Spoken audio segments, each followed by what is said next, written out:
Jessica, and today I gave my partner my camcorder and asked him to ask me your questions.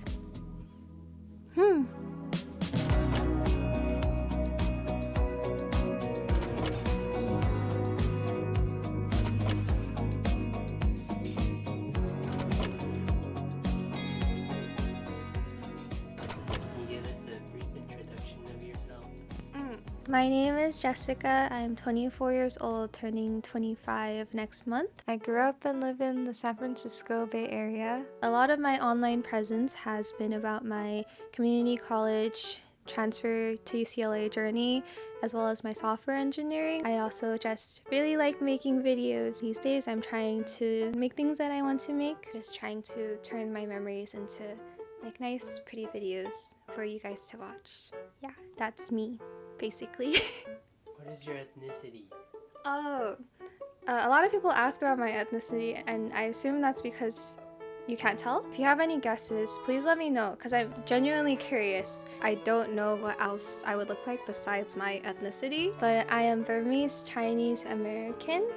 I cannot speak or understand Chinese, but I can speak a little bit of Burmese, and I can understand Burmese pretty well.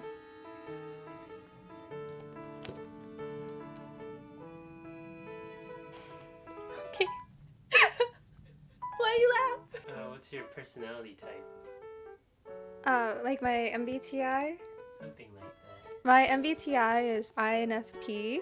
I've always been an INFP or INFJ. I don't really know what J or P really means, but I do resonate more with P. I thought you were J for judgmental. I'm more INFP. If you read INFJ and INFP, you'll be like, oh, INFP is more me. I thought you were INFJ.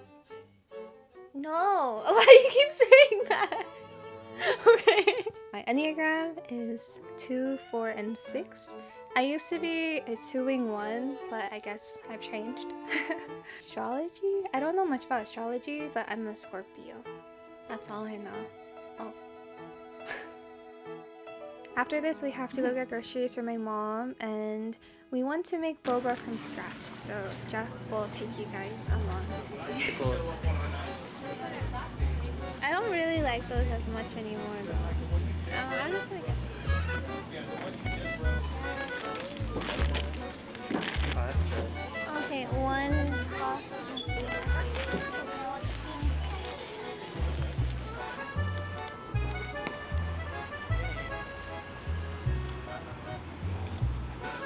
Actually, I could eat this one. Like, should I just take lactate? Good job!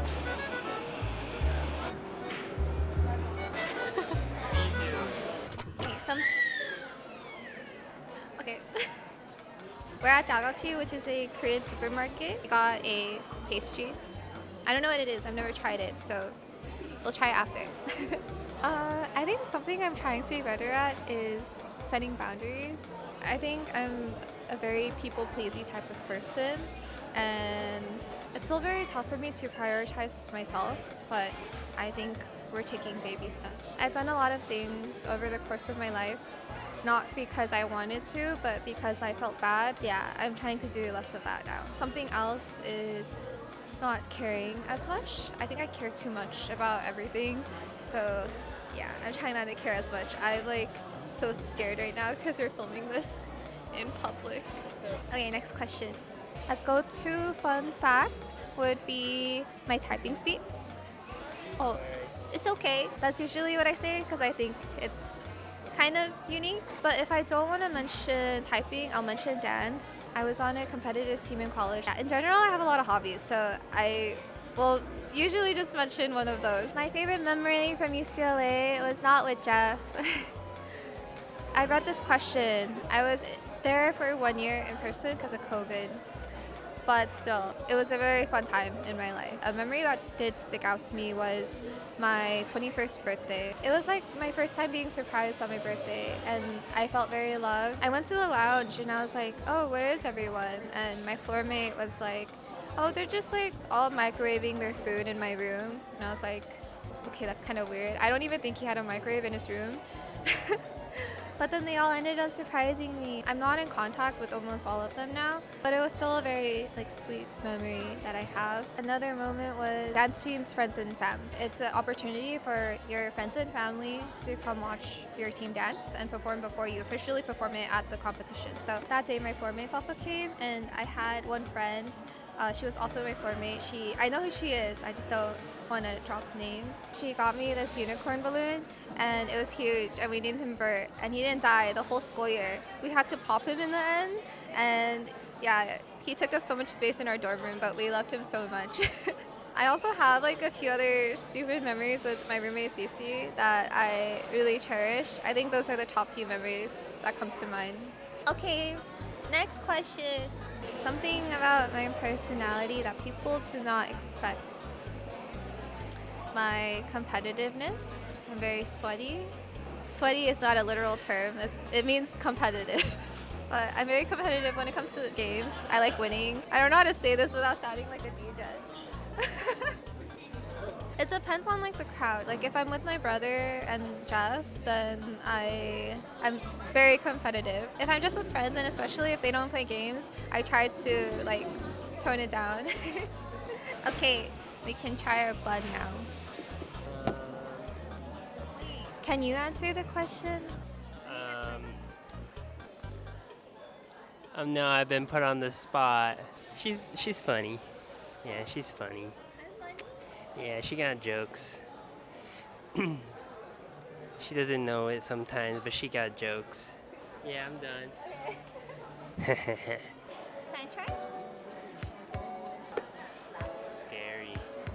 So good. I just rolled. Yeah. How do you laugh it?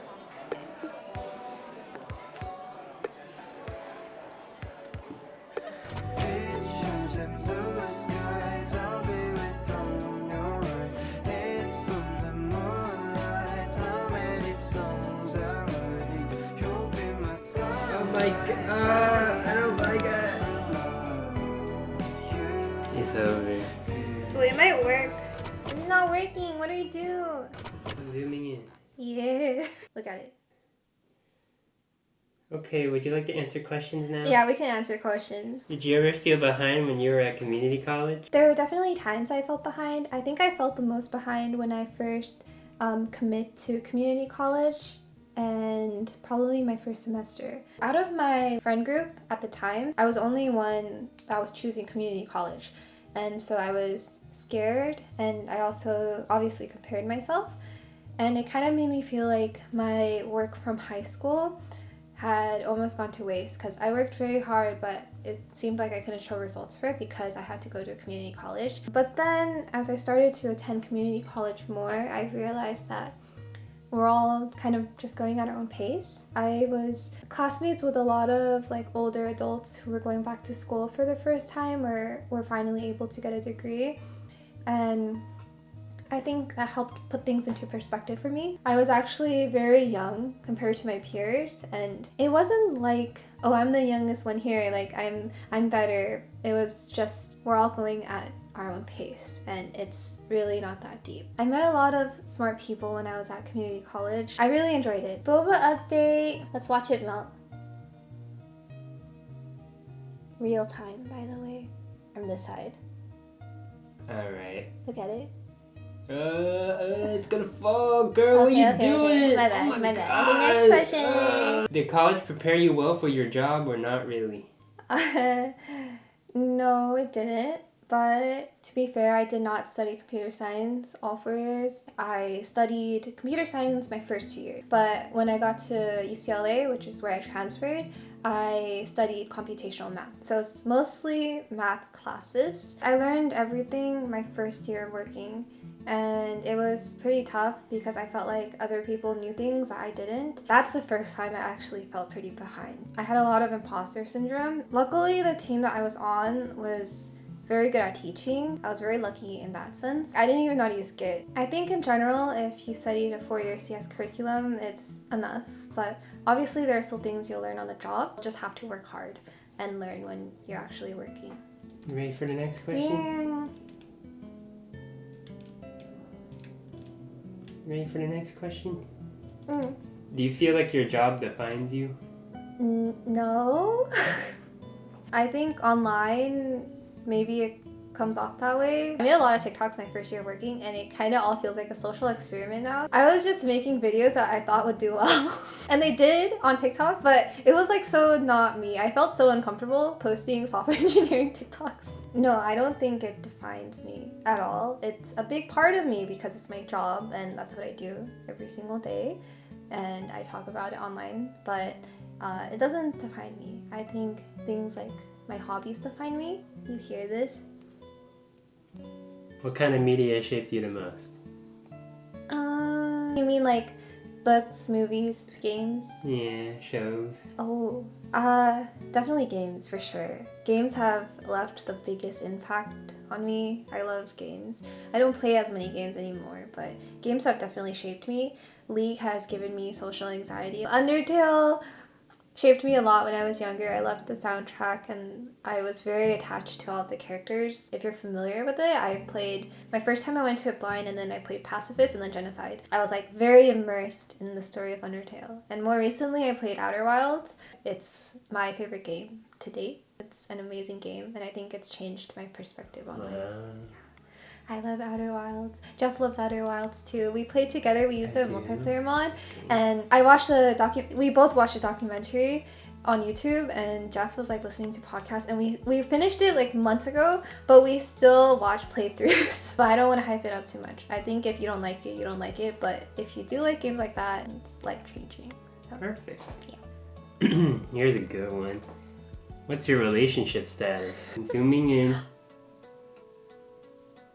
What's your relationship status? What's your relationship status? What would you do if money didn't matter? The first thing that comes to mind is video editing and probably design work. But realistically, I think doing that as a job is tough. I'm a huge perfectionist, and working on someone else's schedule or having to have a schedule, I think would mess me up a bit. I think that's too much pressure. So another thing I've thought about is like maybe I would be a dancer, like a backup dancer, a professional dancer. I used to dance a lot. I love dancing. But even then, when I was on my dance team in college, it was still pretty stressful. Like our practices were 8 to like 2-ish a.m. If money really didn't matter and I didn't need to do anything at all, I would keep my YouTube hobby and my dance. I would just like stay at home. Basically what I do now, except not work my 9 to 5. What would you do if money didn't matter? I think... I'd play games. Yeah. I would play games too. Maybe I'd stream. Oh yeah. 36-hour streams. No, that's unhealthy. No, it's fine. Okay. I don't know how to fix this. I can make boba ball, but they'll all melt. Disgusting. This is not working. This is not working. What do we do? It didn't work. So we bought boba. I got mango matcha and Jeff got mango sago. Slurp, slurp. I also got these. They're Haikyuu and ReZero stickers from Daiso, but I think they're like blind bags. Oh, alright. So let's quickly open these first. I'm zooming in. I don't remember who this is. Alright, on to the Haikyuu. Okay.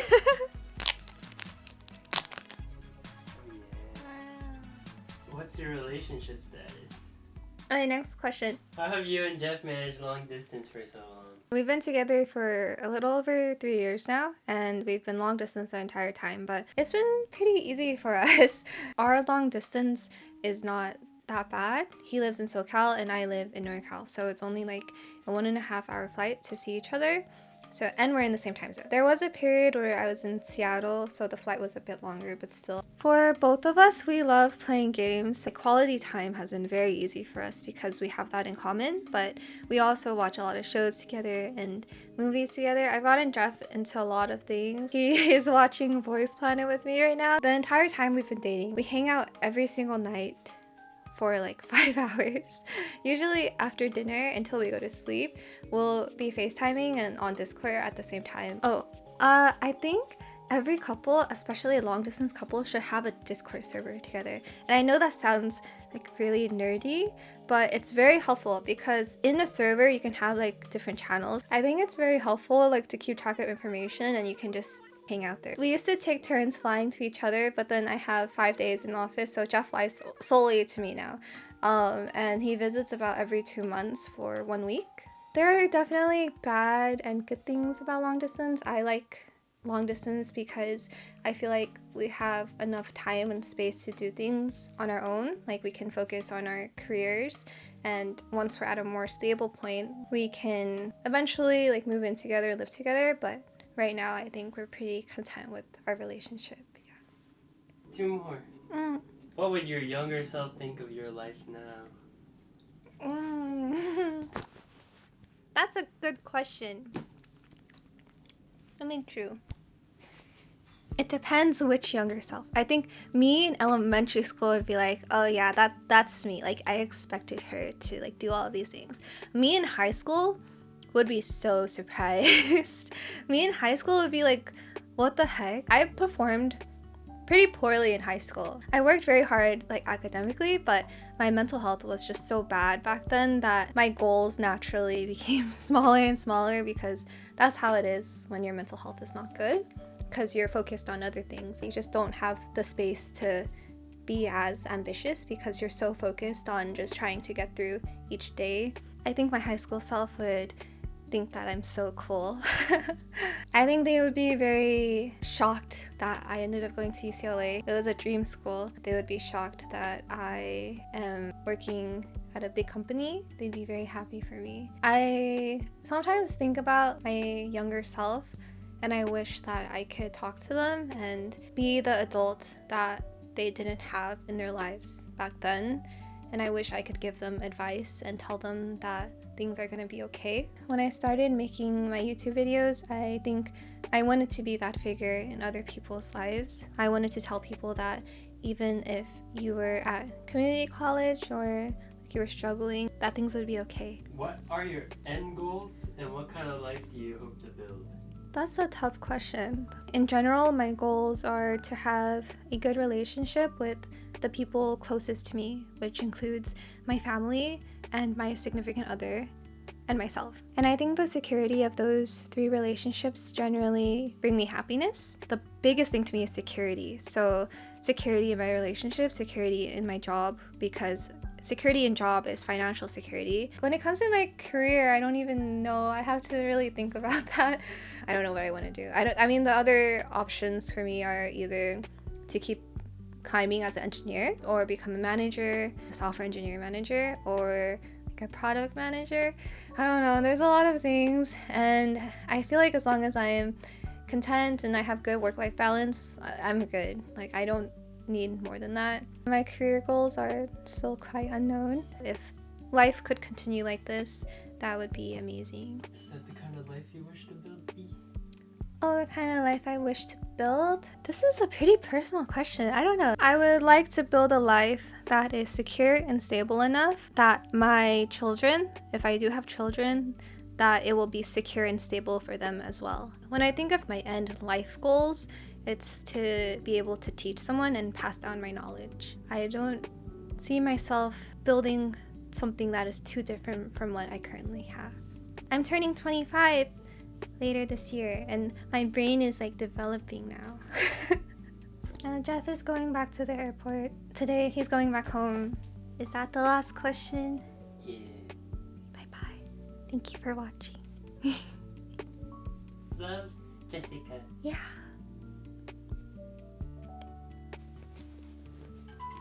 We've also just gotten used to it because our entire relationship has been online. Well, that makes us sound like, well, no. We're not eating. Yeah.